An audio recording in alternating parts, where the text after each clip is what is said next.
Hi modelers, this is just a brief video to introduce what I'm going to be doing for Coen's Kursk group build. I'm kind of new to group builds. I tried one for IMS and I never got it done. This one it's kind of in my wheelhouse because it's German World War II armor, so maybe I'll stand a better chance of doing a good job on this one. Oh yeah, today is July 4th Eve, July 3rd, and it's also the 151st anniversary of Pickett's charge at the Battle of Gettysburg in Pennsylvania. So I couldn't go without shouting out that incident, and maybe some of you are Civil War reenactors, which I've kind of dabbled with too, and I'm quite a Civil War history buff. And we've got a pretty extensive library on Civil War history in addition to World War II history. But anyway, let's get to the model, and let me turn the camera around here, okay?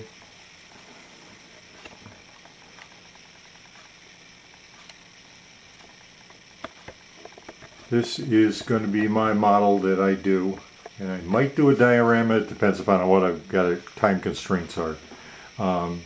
I'm not a big diorama builder, although I admire them. I just haven't had the artistic vision of one.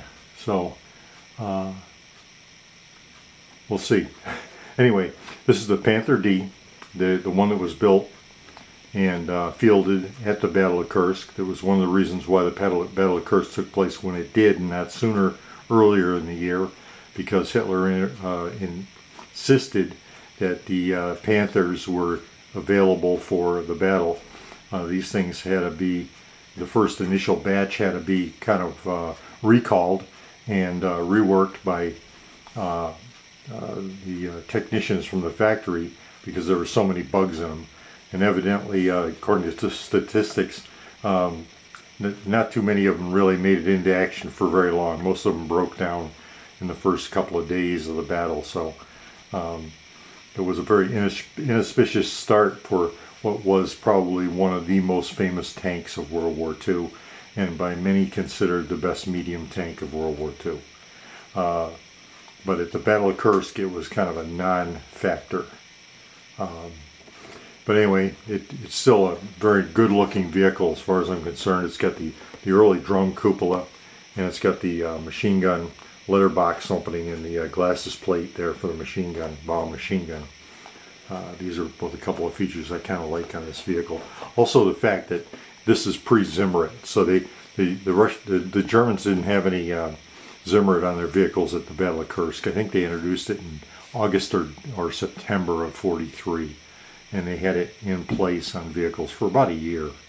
But if any of you are like me, and you really don't look forward to doing Zimmerit, but it's more painting the vehicle and weathering it afterward that kind of intimidate me with Zimmerit too. So, but anyway, this is the Dragon kit. It's considered by many the ultimate Panther and Panther D kit.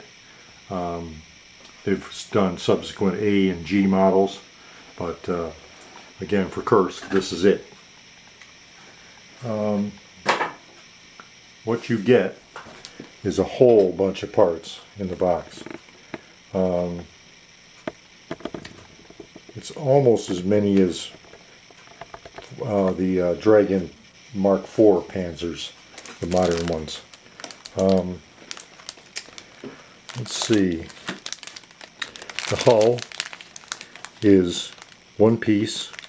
It's got all the suspension arms molded on, and they're all pretty good. I mean, they're not, some of the back detail here is not perfect, but again, for my purposes and my modeling standards, it's okay.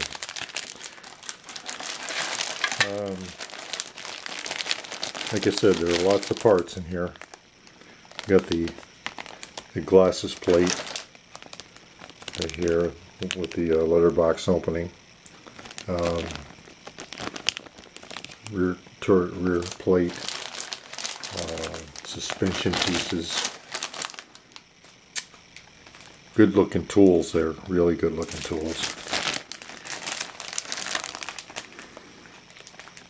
The turret, man.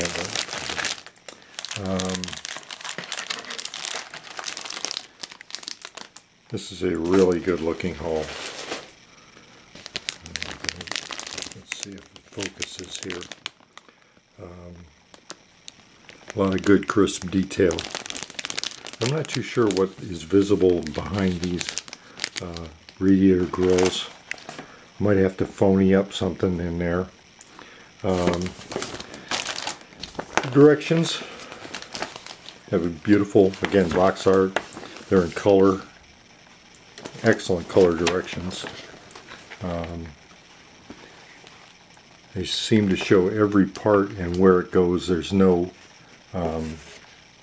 ambiguity as in some directions. I'm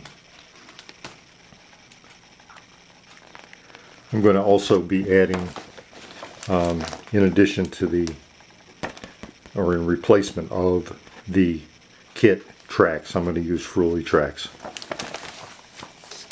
I just don't like working with plastic tracks. They don't have the realistic sag that Fruly tracks have. And since this is going to be an all-out effort,